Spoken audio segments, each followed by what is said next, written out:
Hi everybody, welcome back to the channel. I really appreciate you being here, and I wanted to specifically touch on that. You have no idea how much I really do appreciate you being here, how much I appreciate, your insights, your reassurances, and even constructive criticism is welcome here. Magnetize Yourself the other day brought up something that I thought was very interesting. She said, "You have no idea how much you take yourself for granted sometimes," and that really hit me, and that kind of struck a chord with me.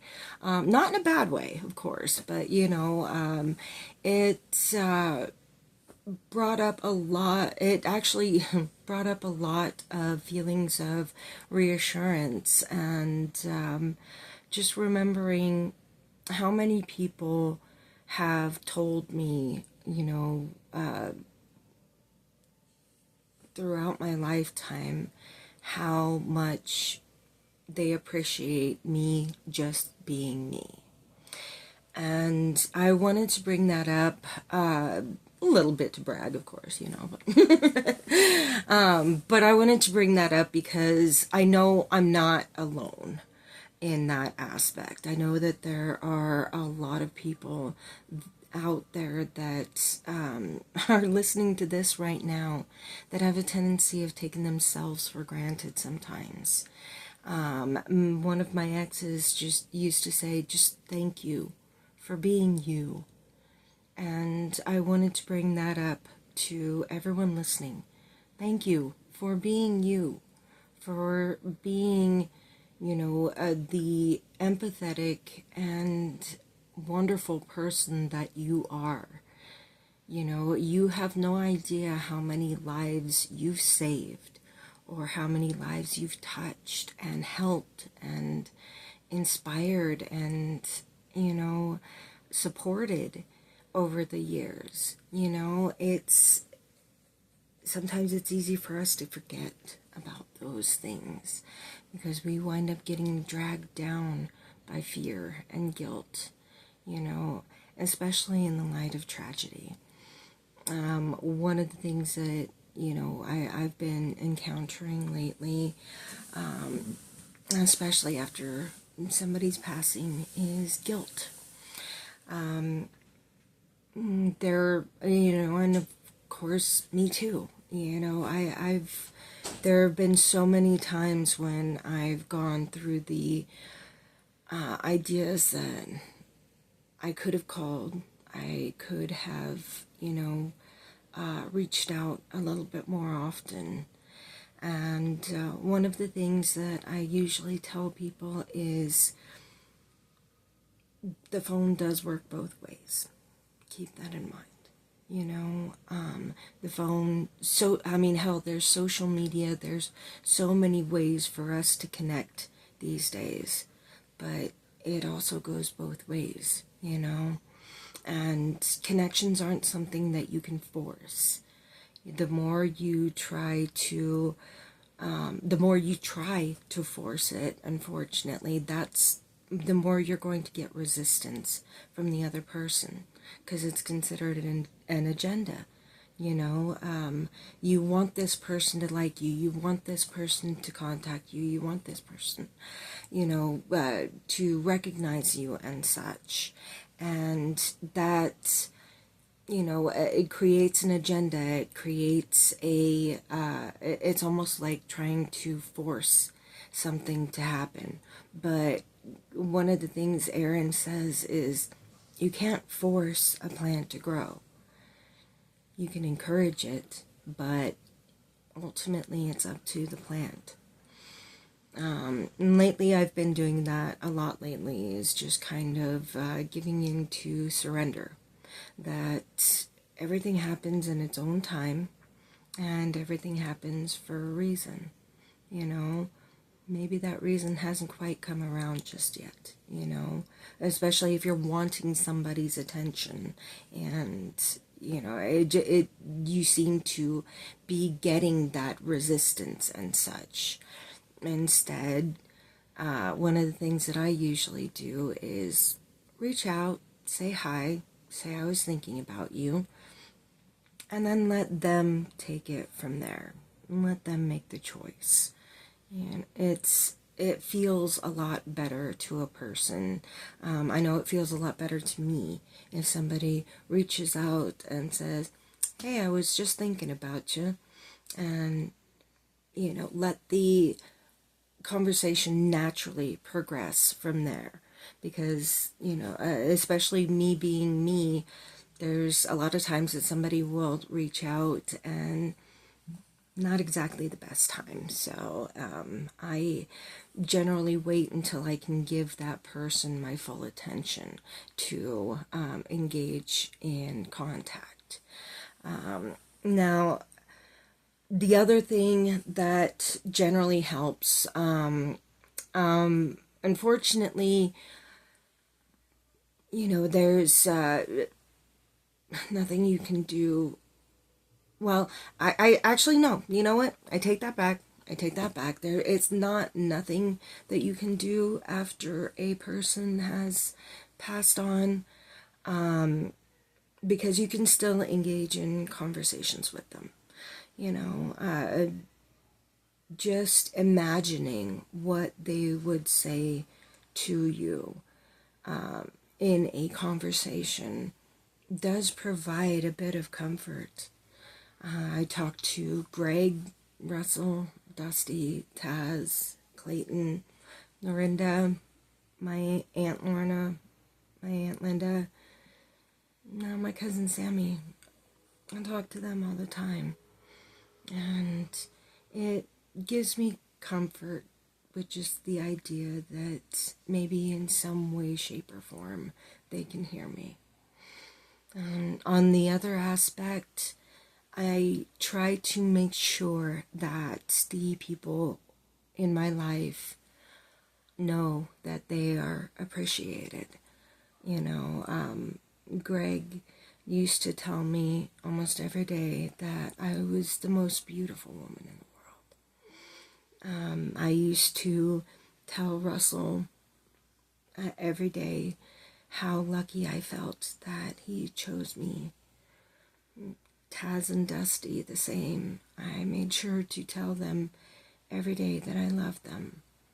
And I try to make sure that the people who are supportive to me, like you, I make sure to try to let them know as often as I can that I appreciate them and that I love them very much.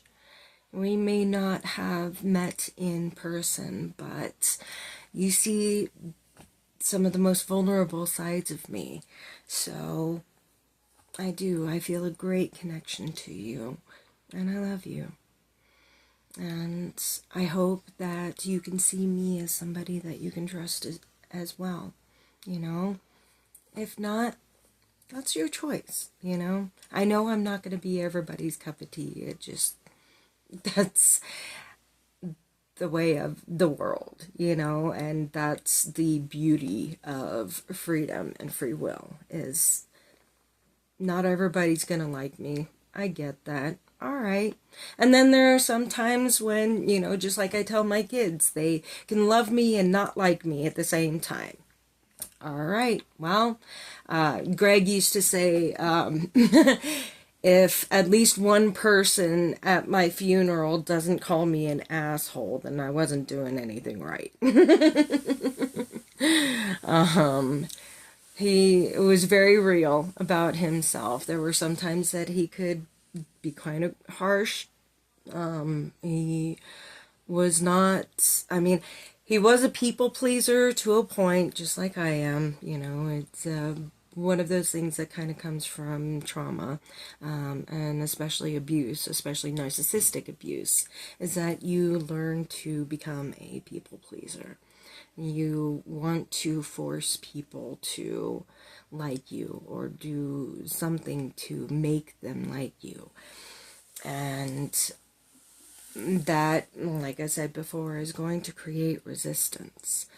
So he started understanding that, and he started understanding that the resistance was actually more hurtful than the idea of them not liking him. So, because it was a point of betraying himself and not being authentic. And I, for one, would choose authenticity over, being loved and being liked and things like that. So, one of the things Greg used to call an Amandaism was, I am what I am as I am, but I am. And it's one of those things that you can't feel guilty for, or you got to, I'm sorry, I don't want to tell you how to feel something or to not feel something, because your feelings are your feelings and they are not up for debate. But you've got to try to let go of the guilt of somebody not liking you. Remember, what people think of you has nothing to do with you and everything to do with them. Maybe it's just a point of they're not ready to like you just yet. You can think of it that way. That's one of the ways that I like to think about it, is that some people are not exactly ready for me. I've had a lot of people tell me that I'm too much. I've had a lot of people tell me that I'm too intense. I've had a lot of people tell me that, I should be like one way or another. I've heard that one before. And sometimes I've taken that to heart, and it hurts. It really does. But Brene Brown says in her Call to Courage, pay no mind to those in the cheap seats, for they don't know the feeling of being in the arena. And while some of them do know the feeling of being in a arena, they haven't quite been in the arena that you've been in. You gotta keep that in mind. So you don't, she says, when encountering these critics, don't hold it close to your heart. Just let it go. You don't have to kick it. You don't have to stomp on it. You don't have to step on it. Just let it go. Maybe pay attention to it. Maybe don't. Sometimes they don't have your best intentions at heart. Sometimes they have their own best intentions at heart. Which is not a bad thing, but it doesn't quite serve you, especially in the situation that you're in at that present moment. So maybe think about it, consider it, and if it's not helping you grow, let it go. Like I said, don't stomp it, don't, kick it, don't. Try not to defend yourself to those that are not actually going to be listening, because it's honestly a waste of breath, and sometimes silence can be more momentous than defense. So, one of the things, when it comes to that about, not feeling guilty about somebody not liking you, especially when thinking about the guilt in grief, understanding that the phone goes both ways. Sometimes they weren't ready to fully encounter you. And sometimes they were holding on to their own grief and such. And that was one of the things that might have kept them away. So, you know, especially when you have suffered from trauma and abuse and things like that. People like us have a tendency of holding on to guilt that is not ours to carry. So please, you know, try having the conversation with them and imagine them telling you the things that you need to hear. And do it as real as possible, you know, sitting next to them, you know, on the bed or something like that, and just talking with them and essentially sharing your heart with them. And imagine them telling you what you need to hear. And please, that is a very important part of it.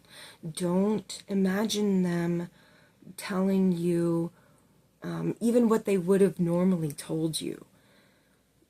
Imagine them telling you what you need to hear. And sometimes that does. It helps. It makes the most difference in the world. And it does help alleviate the pain and the guilt. So please, be nice to yourself. Be understanding with yourself.